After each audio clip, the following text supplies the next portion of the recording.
Hello mga lagawan! Ari naman kita naglagaw ka sa RGL Inland Resort.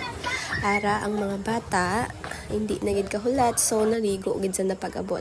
Si Nathan man, pagkakita niya sa tubig ba, malangwi gid ang bata. Pero why pa namon gin paparigos. Ang mga bata diya makita mo gid nga baw, grabe enjoy gid sa tubig nga ginatawag. Ari ang anda nga swimming pool.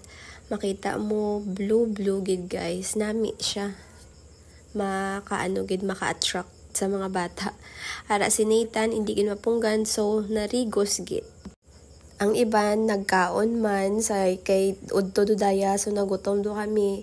Kag samtang nagalantaw-lantaw kami kaamon mga kabataan, nag-igma kami amo gali amon nga food guys.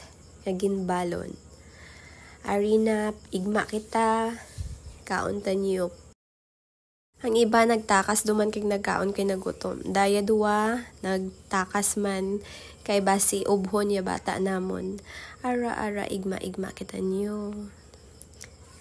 Back to pool na naman. Watch lang ang mga nanay sa mga bata nga gaparigos. Kami nga mga nanay wa gid ga-enjoy kay syempre watcher gid tamon permi. As always, ara ga-enjoy siya mga bata. Si Nathan lang tawan nyo do, hindi do kita na maghalin sa tubig. Ga-enjoy kita na, basta tubig yung ginatawag, hindi gin magtak. Time nga dyan, ginpailis do namon, kag nagahulat kami kasarak yan. Thank you for watching guys. Bye-bye.